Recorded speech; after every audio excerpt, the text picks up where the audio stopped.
My name's Adele Perry. I am a settler. I teach in the departments of History and Women's and Gender Studies here at the university.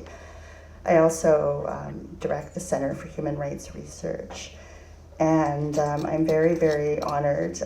Also just really heartened to see such a great crowd, especially at a busy time of the term for the university and when it keeps snowing, you know, which is just... It's just casting a bit of a pall. But we gather here always in the territories of the Anishinaabe, the Innu, the Anisinanu, and the Métis people, not far from the Red River, not far from what was the Pembina and Crow Wing trails used for millennia, and what was in the middle of the 1800s, the river lots of the Vandal, Jete, Bannatyne, McIver families. We drink water that comes from Treaty 3. Our hydroelectric power comes from our relatives and territories to the north, especially from Treaties 5. And this is the context within which we do this work.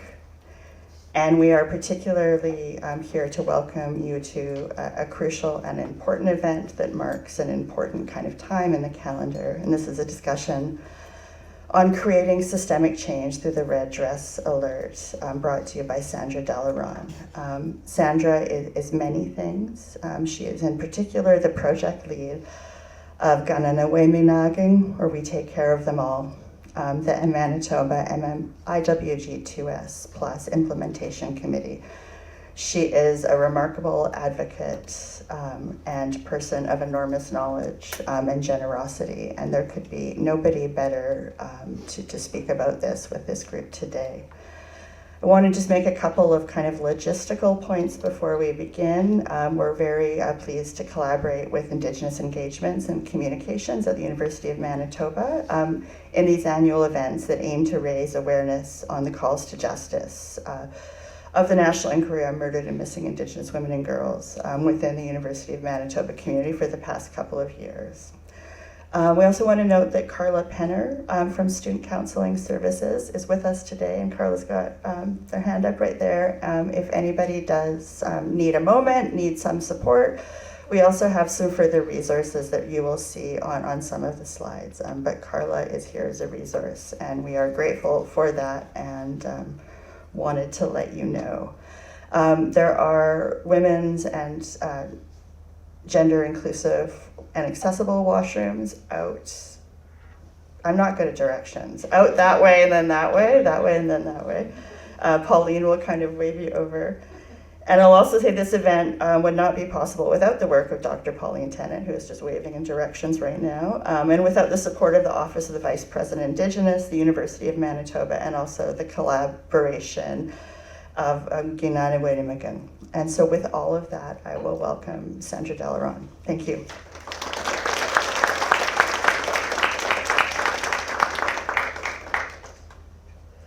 Good morning. I am truly humbled to see each of you here today on this really, I think, a critical time in our moment in Canada for all of us. And before I get into what I hope to be as a dialogue, that we have an opportunity to hear from you as well. And I'm also, for those that are interested, going to co-opt you into some of the work that we're doing. So don't leave the room. First of all, I do want to say that we are going to do some fundraising. I'm going to get this out of the way first because I have a tendency to forget things. So I want to introduce you to Priscilla Levasseur, if you want to stand. She is going to be hosting an MMIWG 2S Plus medicine ride around Manitoba. And I don't know, Priscilla, do you want to talk a minute about the ride first? We're really in the formative stage, and I'm really catching her off guard. Actually, we're still in the midst of planning a route. I've been, I guess, around the motorcycle community for quite some time now. And I don't know if you're familiar with who Joan Jack is. Okay, so Joan Jack and I, we went for a ride together, and we thought, you know, with the funding being cut for MMIW, we would fundraise. So it's still in the planning stages, but it's going to happen on June 6th. Yeah, and we'll be looking for volunteers, so if you'd like to volunteer, please talk to Priscilla. So you don't have to ride a bike. I was telling my daughter about this opportunity, and she goes, well, what does that mean for you? And I said, well, I guess I'll have to buy a bike. So most of you are familiar with my driving stories, and she said, not a chance in H. So I'm going to be there volunteering, not riding. So that is one of the things that we are doing, and we are going to definitely have to do some fundraising efforts. I have to say, when we first met with the Minister's Office of CERNAC to discuss our proposal, the Chief of Staff, who I can't recall the name, said, oh, are you going to do fundraising? And I was really shocked, you know, because I thought, this is a matter of public safety, and you want us to have a bannock sale? So we're going to. We're going to have a bannock and hot dog sale as a launch of one of our fundraising initiatives, you know, because we have to make the point. And that's where we are today, is that, first of all, I'll acknowledge both Manitoba through the Giganawenimaanaanig Fund, which is a fund created for MMIWG 2+ initiatives, has provided 300 for the Red Dress Alert. And this week, Canada announced 300. So what I can tell you is 600. That's to build the technology. It's not actually to launch, right? So, you know, Prime Minister Carney in Davos had said, if you're not at the table, you're on the menu. And I feel like we are just getting the scraps from that table. So we're going to find ways to change that, and hopefully with all of you as well. So I'm going to talk about how we ended up here today, very quickly and zigzagging through time, and to let you know where we are with the Red Dress Alert.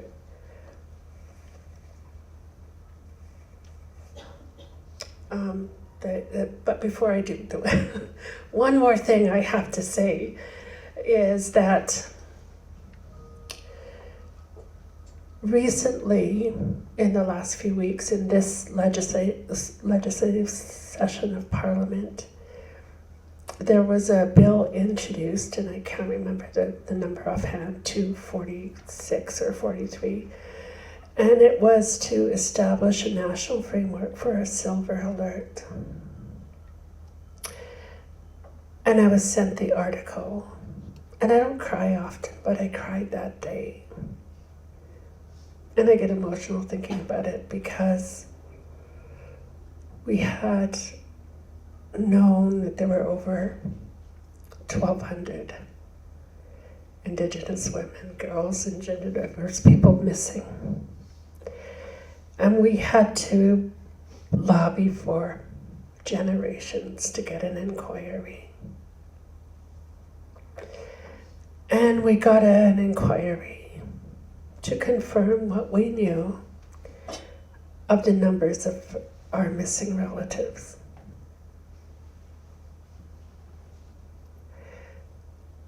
the final report had a finding of genocide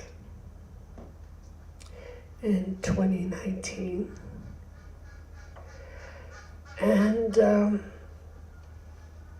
then again in 2023, with a lack of movement of the implementation of the calls to justice, the Parliament, through a motion introduced by Leah Gazan, had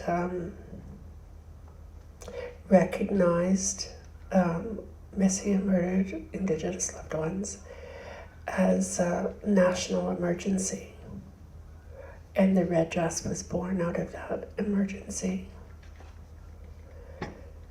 So, what did it take to get a national framework for a silver alert? One man who went missing, 7,300 plus signatures. We have a national inquiry, a finding of genocide. We have a resolution of a national emergency, and we still don't have that full-hearted support from government.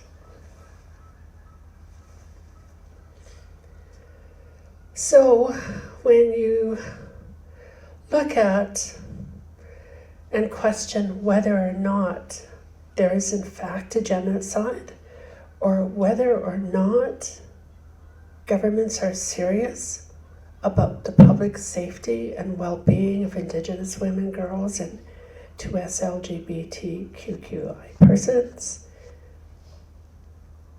what more evidence do we need than this introduction of a national framework for a silver alert on the basis of one person going missing? So, there are things that we can do about that, and I will also ask for your suggestions. besides throat punching people.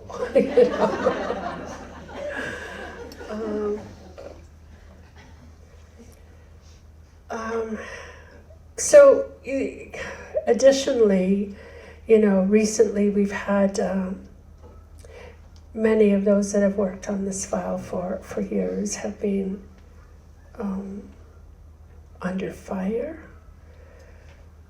and really perpetrated by one media outlet, which, we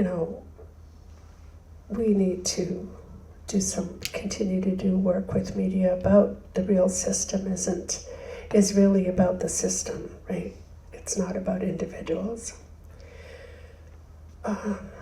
So that's in addition to everything else. And, we released our report on November 24th of 2026.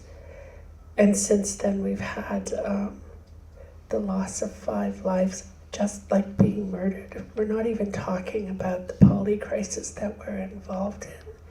The number that have gone, that have lost their lives due to, unsafe drug consumption, poverty, and I could go on. But we got here today because, we're here standing in spite of everything. When we look at the colonial project, we'll just start there and quickly run to today. Coming to this country and not allowing women at the negotiation table for the treaties, despite the fact that they were the heads of their communities. And I know that for sure, because it really was one of the stories that I hold in our family, is that the head of our relatives in Duck Bay were invited to the table, but the head of the community was a woman, And the governor would not allow Duck Bay to sit at the table, or Duck Bay, Manitoba, as we now know. So they went away without signing on to Treaty 4. And then there was another call for the adhesion to Treaty 4. And my grandmother, a few generations ago, had said, well, to her grandson, you are going to represent us, but I'm going to tell you what to do. So they did, and as a result, then Duck Bay was signed into Treaty 4. And they went away from the table, and then, things returned to the way they should be within the community, with the women, leading as they should.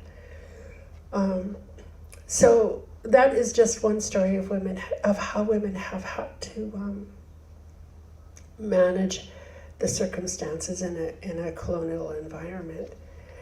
Up to the Indian Act, again, when women who married someone who wasn't recognized under the Indian Act were then removed from the community. Some lived, across the river from their families, but because of the laws and the legal context, were not able to go back to their families for visits, to take part in cultural celebrations or recognitions. And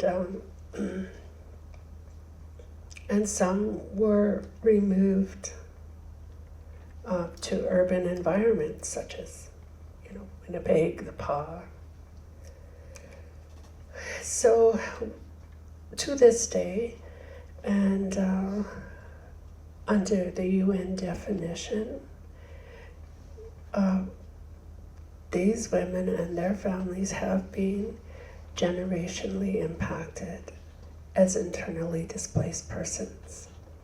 And nobody really wants to talk about that.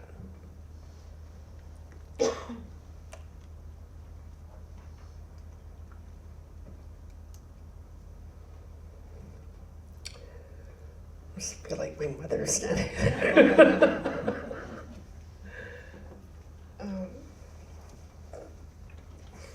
And so the fight to reclaim that center, that balance within our family and community structures has really been done, led by individual women.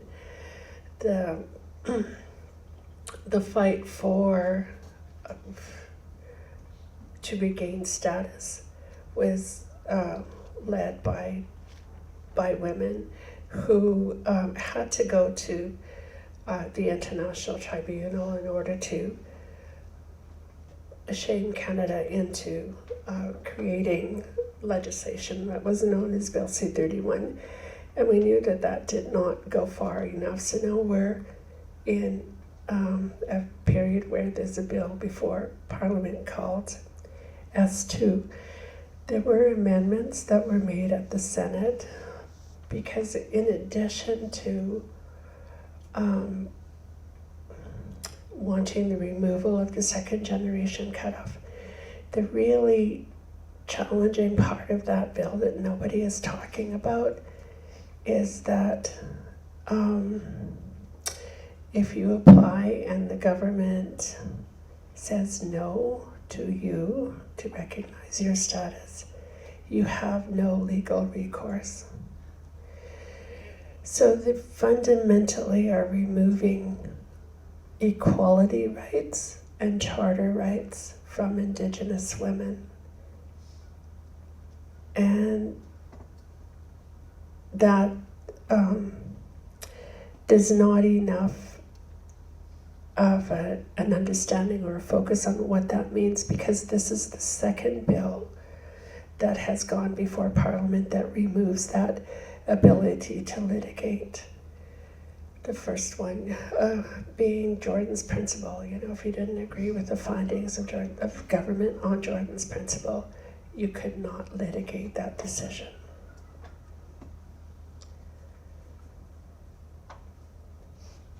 So it's a different way, but still a way to erase the rights, the human rights of Indigenous women and girls on an individual level. Sorry, I'm just getting over a cold.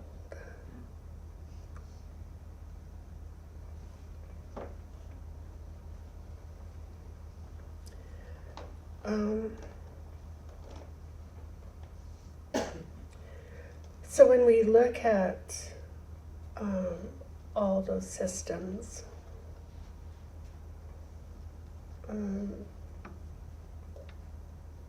we still are not safe,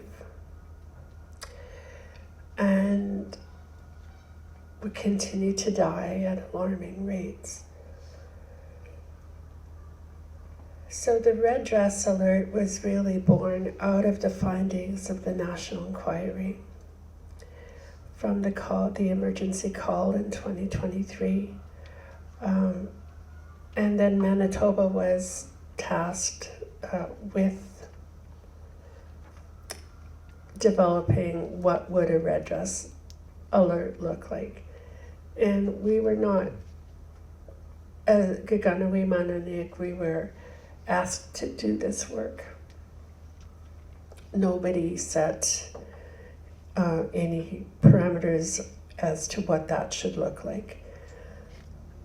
Just go out and do it, right?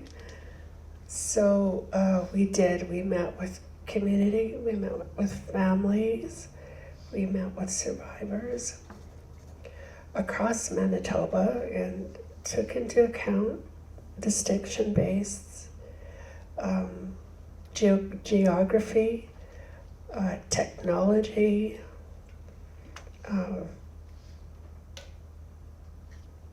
and socioeconomic circumstances of individuals. And so then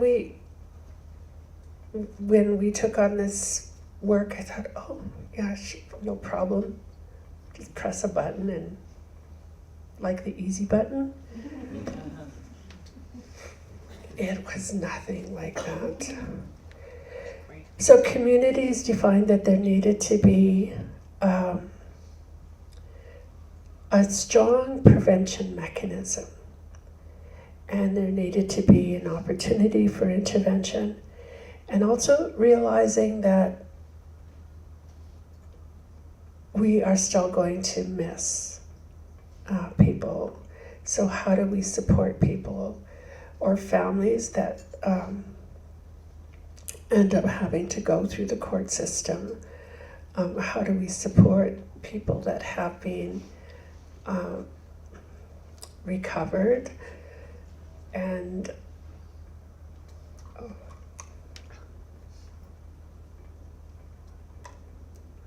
how do we support people that have been recovered to find a place of ongoing safety and wellness? So that it wasn't just about an intrusive alert that comes on your phone or across the television. It was more than that. So what the communities and individuals described is really a way to support people before an alert is really necessary. That kind of intrusive alert. And recognizing that not all people that are missing want to be found. And what about those individuals? What kind of support do they require? Particularly those that are running from intimate partner violence. Individuals that are being trafficked. So there needs to be a safety mechanism for those individuals, and how do we support that? So we had an opportunity, or have an opportunity right now, to work with Genvis, whose whole work is in public safety. So they developed here in Manitoba, they developed the a wildfire alert, and that was stood up in like 36 hours last year. All the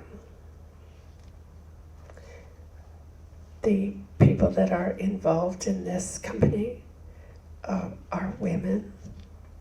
So when we sat down and talked about the technology and the technology that we require, we talked about the recognizing the agency of individuals to make their own decisions, right? So part of that is developing an app. It will be like a wellness app, so that people that are in situations are can push a duress button, and then things happen to their phone, so that they can be recovered without further danger. There's an opportunity for people to determine how much information will be shared, which partners they want to share that information with. And all of that data will be owned by the Red Dress Alert system. And that is really a critical component, is that when we talk about data sovereignty, that having it be within this work of the Red Dress Alert is important. So next week, or May 19th, I think, we are meeting with frontline organizations to really find out what is necessary to be on the app, and we'll build it out from the information that we've already gathered and the information that they'll provide. And we'll have an opportunity for, probably once we get more money, to work in partnership with community organizations. But I also have to say that there is also a critical component that we continue to work with police agencies, child and family services, and health. Because while there's a lot of focus on prevention work, we know that there is also criminal activity, right? And to decide when a case moves from a community to a police agency is something yet we still have to work through. But we also have to put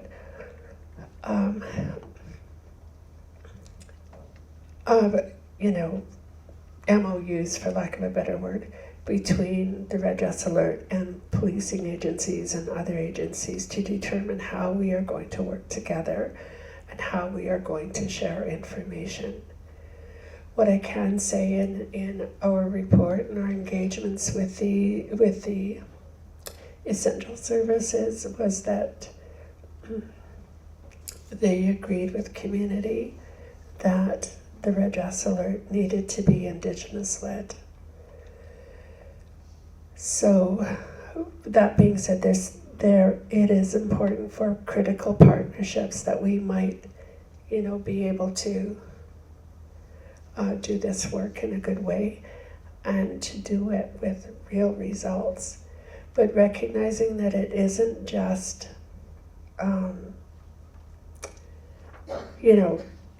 getting a person out of a dangerous situation. We have to look at the factors that got them there, and then what processes can be in place to ensure their safety over the long term.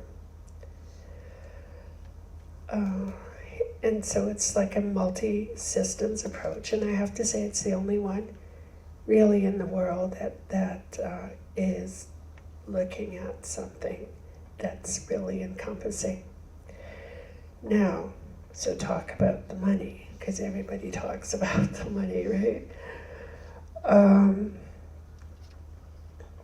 It isn't that everything is going to fall under the red dress alert. It is about working with those existing programs and services as well that, are already really good at what they do, and hopefully through this process be able to create enhancements for their services to support individuals over the long term.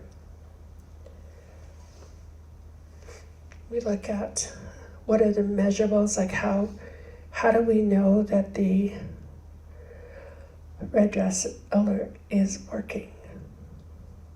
One of the ways that we can look at that is, are we bringing down the numbers so that it's equivalent to the rest of Canada? As a starting point, we don't want to. We know that while the goal is to go to zero, we will probably not get there in our lifetimes. But we will do our best to try. And so that is where we are at today. On May 5th, the Prime Minister had said, we recognize this as a generational problem, and that it is. It's taken since the birth of Canada to get to this point, and it's going to take us as long to get out. But that doesn't mean that we have to wait that long to start. And I think that that's really what systems rely on, that it's going to take a long time. So, maybe we'll wait till the next election. And maybe we'll win this election again on the backs of Indigenous women. Because we know when the Liberal government came to power 10 years ago, it was on the basis of them calling a national inquiry. We know that the former Conservative government in Manitoba lost the election because of their horrible campaign against searching the landfill. So we know that we might be in a difficult position because now federally we have a majority government that can get more things done in a minority situation. But when we factor in this work as doing this work, we have to look at those things, right? The politics of the day, because that determines whether or not we're worth anything in the eyes of government. Sounds pretty horrible, but as you can see, that's the reality. We can win or lose elections, and that's when we count, but we need to count every day. And so some of the things that we're going to do, as we talked about, is do some fundraising. We are also going to put together a petition. If it only took 7,000 signatures to get a national framework, a piece of legislation, I'm sure we can double that. But we do need help to write that petition and to distribute it through your networks. So I'm hoping that we can launch it on June 3rd, which would be the anniversary of the National Inquiry. So if anyone knows how to write petitions, the legal language for the federal government, appreciate any help you can provide. We are going to do what we can to ensure the safety and well-being of all of her relatives sooner than later, with or without government. That's the commitment that we made to the communities and the families, and one that we intend to keep. So that's where we are at for today. So if anybody has any comments, questions, we've got a few minutes to talk about that. And I also want to recognize, there she is, Renee Kastrikoff, who works with Giganawenimaanaanig as our operations person, and she works remotely out of the PAW, so we still have, that connection to our rural and northern folks. So thank you, Renee, for being here today.